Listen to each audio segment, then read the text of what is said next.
Hi అండి. Welcome to Missamma చెప్పే కథలు. ఈరోజు మీరు వినబోతున్న కథ బేతాళ కథ. స్వప్న సుందరి. పట్టువదలని విక్రమార్కుడు చెట్టు వద్దకి తిరిగి వెళ్ళి చెట్టుపై నుంచి శవాన్ని దించి ఎప్పట్లాగానే మౌనంగా శ్మశానం కేసి నడవసాగాడు. అప్పుడు శవంలోని బేతాళుడు, రాజా, భీతి కొలిపే ఈ అర్ధరాత్రి వేళ నువ్వు దేనికోసం ఇంతగా అన్వేషిస్తున్నావో నాకు తెలీదు. అయితే ఏ నిధి నిక్షేపాల కోసమో, దేవలోక సుందరి లాంటి ఏ స్త్రీ కోసమో నువ్వు ఇన్ని శ్రమకు గురి అవుతుంటే మాత్రం ఒక హెచ్చరిక చేయదలిచాను. కొందరి కోరికలు ఎంత ప్రయత్నించినా ఫలించవు. మరికొందరు ఫలించిన వాటిని ఆఖరి క్షణంలో తమ అవివేకం, తొందరపాటు, బుద్ధిమాంద్యాల కొద్దీ సద్వినియోగం చేసుకోలేరు. ఇందుకు ఉదాహరణగా సుధీరుడనే ఒక రాజకుమారుడి కథ చెప్తాను, శ్రమ తెలియకుండా విను అంటూ ఇలా చెప్పసాగాడు. పూర్వం మణిపురం అనే రాజ్యాన్ని మాణిక్యవర్మ అనే రాజు పాలించేవాడు. ఆయనకు లేక కలిగిన ఏకైక సంతానం సుధీరుడు. అతడికి 20 ఏళ్లు నిండేసరికి మాణిక్యవర్మ బాగా వృద్ధుడైపోయాడు. ఆయన తన కుమారుడికి వివాహం చేసి రాజ్యభారం అప్పగించాలన్న నిర్ణయానికి వచ్చేశాడు. ఎందరో రాకుమార్తెల గురించి ఆయన వివరాలు తెలుసుకుని చివరకు రత్నగిరి రాకుమార్తె అయిన రత్నప్రభ సుధీరుడికి తగిన వధువుగా భావించాడు. మాణిక్యవర్మ రత్నప్రభ చిత్రపటాన్ని తెప్పించి సుధీరుడికి ఆమెను గురించి చెప్పి, నాయనా, నేను వృద్ధుడైపోయాను, ఇంకా ఈ రాజ్యభారడం మోయడం నా వల్ల కాదు, నువ్వు పరిపాలనా బాధ్యత స్వీకరించక తప్పదు అన్నాడు. సుధీరుడు తన వివాహ విషయం మర్నాడు చెబుతానని తండ్రి నుంచి రత్నప్రభ చిత్రపటాన్ని తీసుకుని తన మందిరానికి వెళ్ళిపోయాడు. ఆ రాత్రి సుధీరుడికి కలలో ఒక అద్భుత సౌందర్యరాశి కనిపించింది. ఆమె దేవేచ్ఛ మేలిమి బంగారం, కలువరేకులు వంటి కన్నులు, పొడవాటి కురులు, సంపెంగ మొగ్గ వంటి నాసిక. ఆమె కొద్దిసేపు సుధీరుడికేసి నవ్వుతూ చూసి అంతర్ధానమైపోయింది. ఆ వెంటనే సుధీరుడికి మెలకువ వచ్చింది. ఇక ఆ రాత్రి అంతా అతడికి నిద్ర పట్టలేదు. అటువంటి సౌందర్య రాశి ఎక్కడో ఒక చోట తప్పక ఉండి తీరుతుందని, వివాహం ఆడదలిస్తే ఆమెనే వివాహం ఆడాలని అతను నిశ్చయించుకున్నాడు. మర్నాడు సుధీరుడు తండ్రితో, నేను కొంతకాలం ఒంటరిగా దేశ సంచారం చేసి ప్రజల స్థితిగతులు ఎలా ఉన్నవి తెలుసుకోవాలనుకుంటున్నాను. రాజుగా పట్టాభిషిక్తుడయ్యే ముందు ఇలాంటి అనుభవం చాలా అవసరమని నా అభిప్రాయం. నేను తిరిగి వచ్చాక వివాహం జరిపించండి అన్నాడు. ఇందుకు మాణిక్యవర్మ అంగీకరించాడు. ఆ మర్నాడే సుధీరుడు సామాన్య పౌరుడిలా దుస్తులు ధరించి గుర్రం మీద దేశం నలుమూలలా తన స్వప్న సుందరి కోసం వెతికేందుకు ఉత్సాహంగా బయలుదేరాడనమాట. ఆ విధంగా సుధీరుడు 3 నెలల పాటు ఎన్నో ప్రాంతాలు తిరిగాడు. తాను బస చేసిన సత్రం యజమానుల్ని, వర్తక పన్నుల మీద వివిధ దేశాలు తిరిగి వాళ్లను ఏదో మాటల సందర్భంలో అడిగినట్టుగా తనకు కలలో కనిపించిన సుందరి లాంటి స్త్రీని చూసారా అని అడిగి చూశాడు. ఎవ్వరూ అలాంటి సుందరిని చూడకపోవడమే కాక విని కూడా ఉండలేదని చెప్పారు.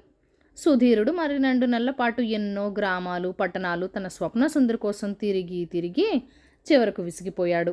సరైన వేళలో భోజనం చేయనందువల్ల, ఎండనక వాననక ప్రయాణం సాగించడం వల్ల అతడి దేహం కొంచెం సృష్టించి రూపమే మారిపోయింది. ఇలాంటి స్థితిలో ఒకనాటి మిట్ట మధ్యాహ్నం వేళ సుధీరుడు ఒక నదీ తీరం చేరి గుర్రాన్ని మేతకు వదిలి దాపులో ఉన్న ఒక చెట్టు నీడలో విశ్రమించాడు. బాగా అలసిపోయి ఉన్నందువల్ల నదిపై నుంచి వచ్చే చల్లగాలికి వెంటనే అతడికి నిద్ర పట్టేసింది. తిరిగి అతడికి మెలకు వచ్చేసరికి సూర్యాస్తమం కాబోతోంది. ఆసరికి గుర్రం గడ్డి మేడుస్తూ ఏటో వెళ్ళిపోయింది. సుధీరుడు దాన్ని వెతుకుతూ నదీ తీరం వెంట బయలుదేరాడు. ఒకచోట అతడికి నదిలో గాలం వేసి ఒడ్డున కదలక మెదలక కూర్చుని ఉన్న ఒక పిల్ల కనిపించింది. సుధీరుడు ఆమెను సమీపించి, గుర్రం ఒకటి ఇటుగా పోవటం ఏమైనా చూసావా అని ప్రశ్నించాడు. ఆ ప్రశ్న వింటూనే ఆమె ఉలిక్కిపడి వెనుతిరిగి చూసింది. సుధీరుడికి కలిగిన ఆశ్చర్యం, ఆనందం అంతా ఇంత కాదు. ఆమె తనకు కలలో కనిపించిన అందాల రాశి తన స్వప్న సుందరి. ఆహా, నా అన్వేషణ ఫలించింది. కలలో కనిపించిన సుందరివి నువ్వే. నీకోసం ఎంతో కాలంగా ఎండనక వాననక దేశం నలుమూలలో గాలిస్తున్నాను. నా వెంటరా, నిన్ను వివాహం ఆడతాను అన్నాడు ఉద్వేగంగా. ఆ మాటలు వింటూనే చేపలు పడుతున్న పిల్ల అతడికేసి బెదురు చూపు చూసి గాలాన్ని అక్కడే వదిలి దూరంగా ఉన్న గుడిసెలోకి పరిగెత్తింది. సుధీరుడు ఆమె వెళ్ళిన దిక్కుగా బయలుదేరాడు.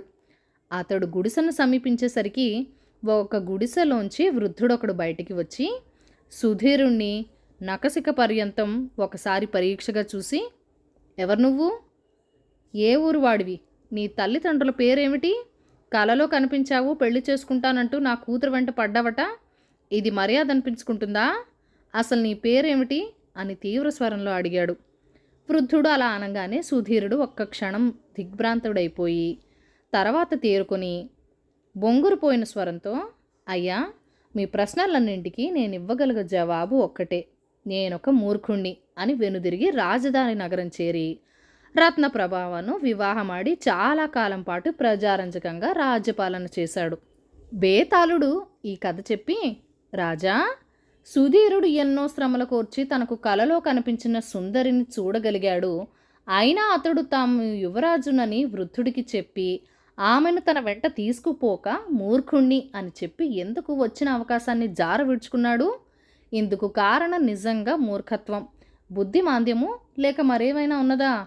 ఈ సందేహానికి సమాధానం తెలిసి కూడా చెప్పకపోయావో నీ తల పగిలిపోతుంది అన్నాడు. దానికి విక్రమార్కుడు, సుధీరుడు మూర్ఖుడు, బుద్ధి మందగించినవాడు కాదు.